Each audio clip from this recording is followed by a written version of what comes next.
guys, Captain Foley back for another Eaglemoss review. Today we're looking at a ship that almost was, sort of, kind of was, but not really was. And would we have liked it better than what we got?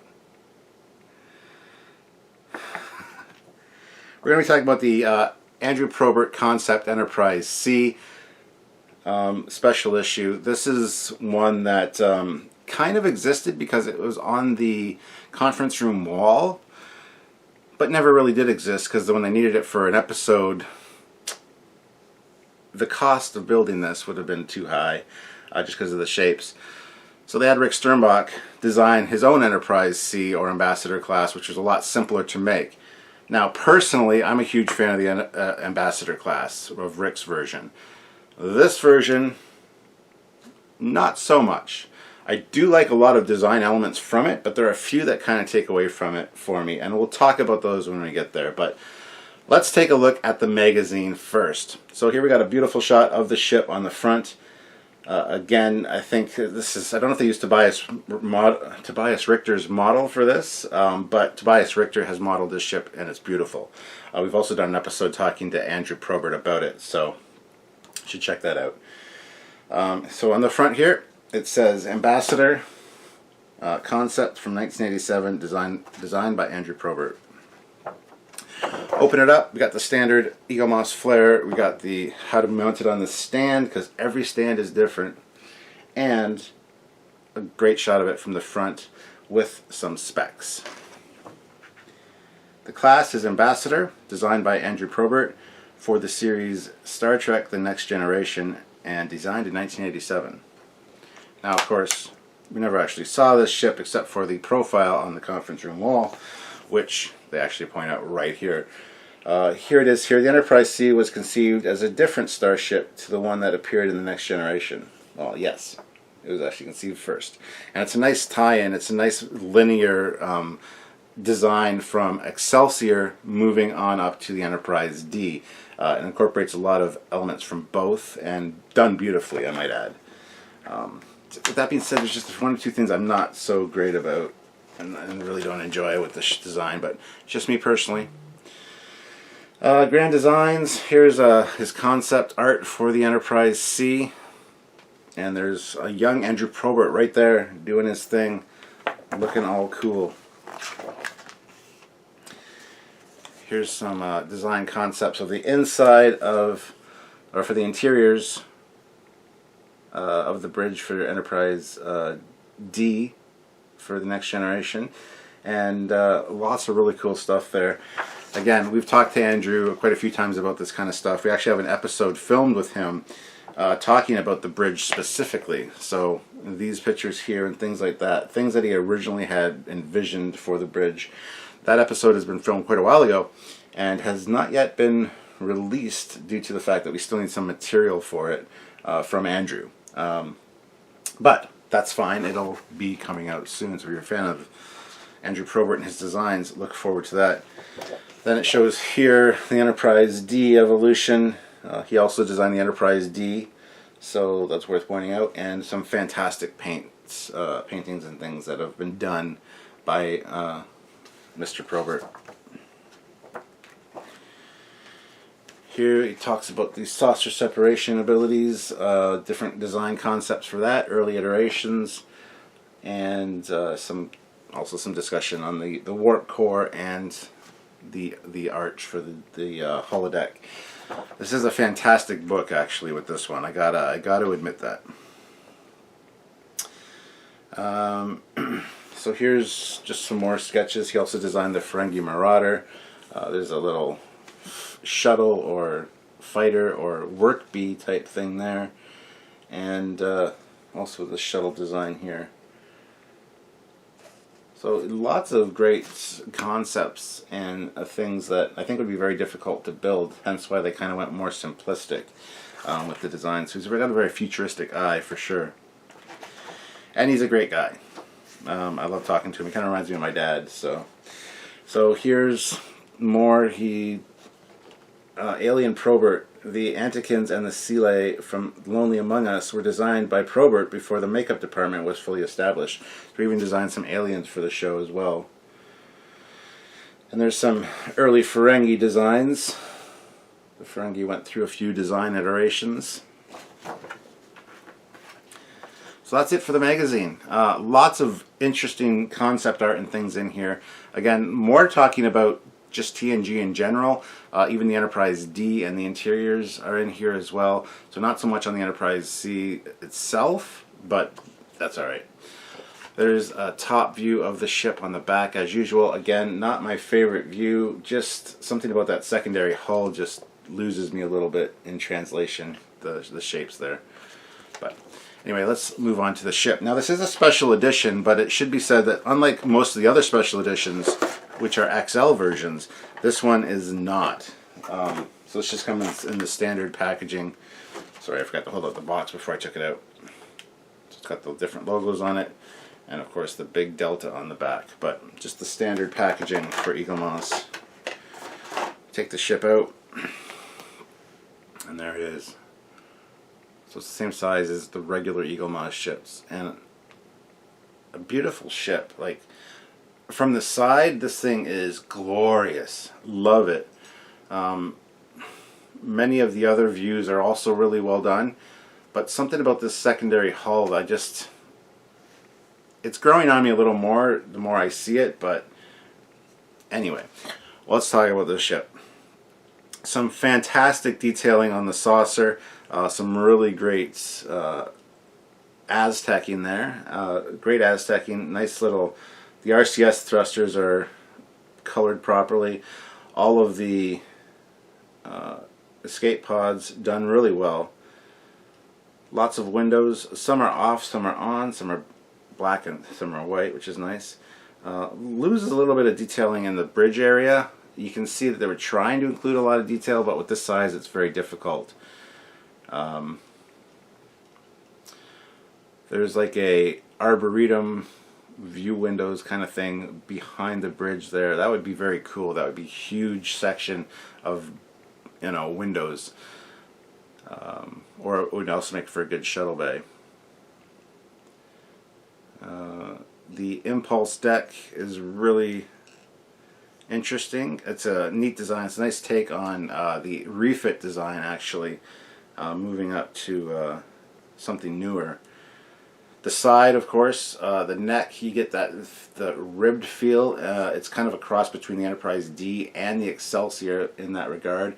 It's not as ribbed for her pleasure as the Excelsior was, but it's still got some of that ribbing there.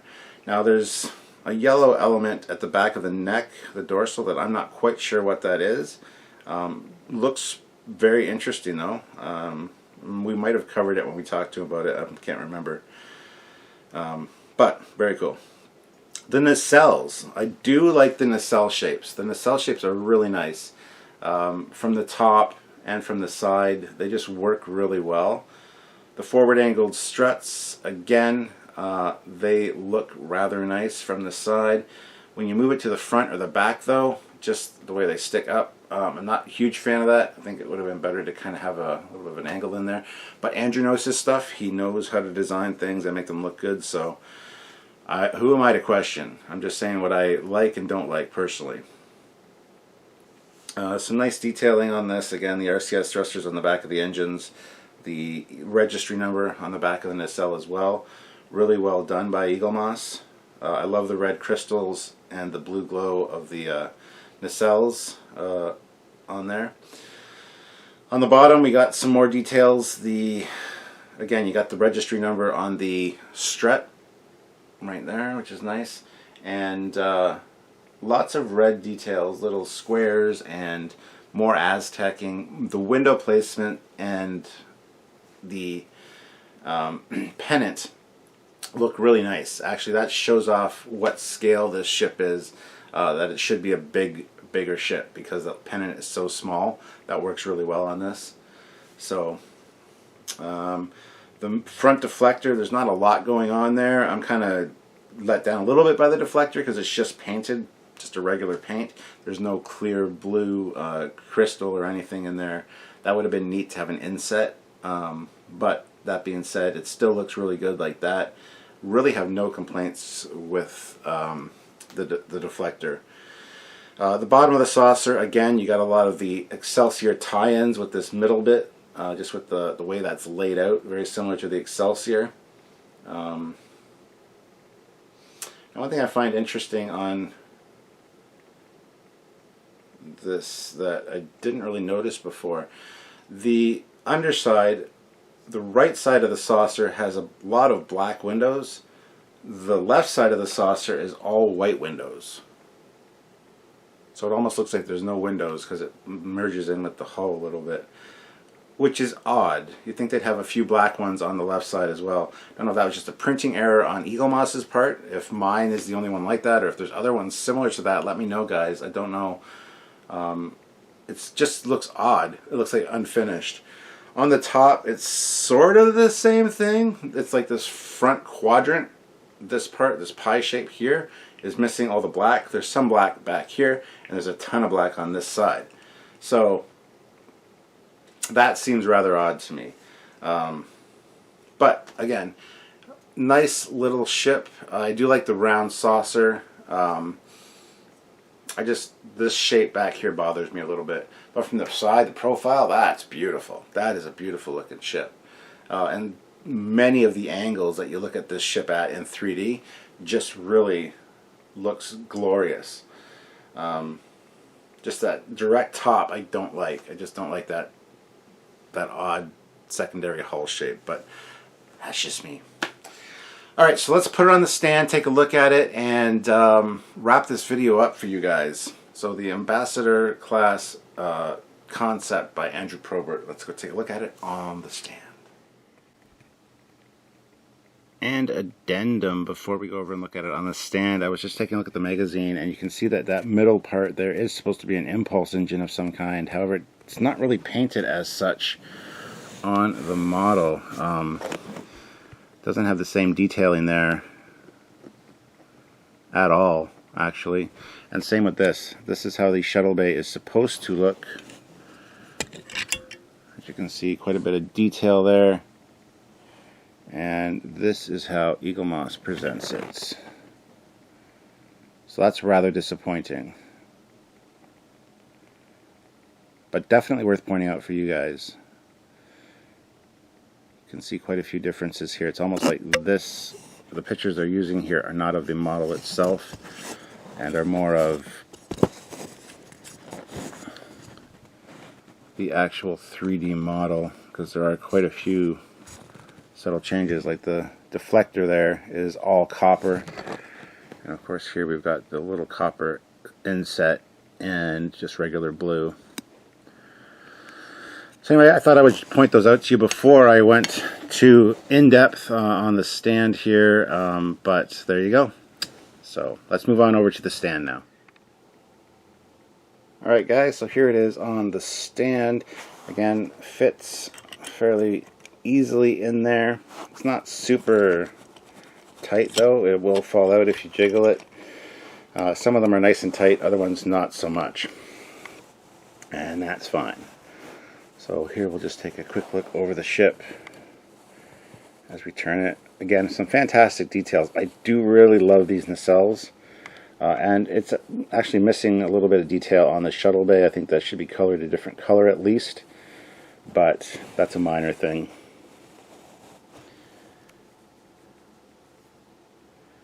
It's hard to see a lot of the detail of the pennants and stuff with that big bulky stand in the way, and that's one of the issues I have with Eaglemoss stands.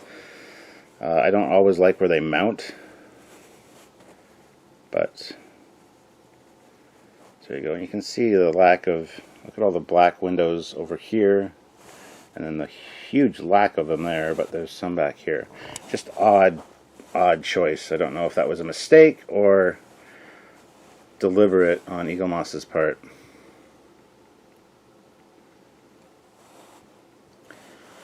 So there you have it, guys. The Enterprise C Ambassador Class Andrew Probert concept design. Now, if you guys are interested in picking this one up, I believe this one will be, I believe you can use the discount code Trekyards with this one. That being said, it is a special issue, so I'm not 100% sure on that. I know a lot of the XLs you can't, but by all means, click the link in the description below. Go down and check out the Eaglemoss site. Put some stuff in the cart.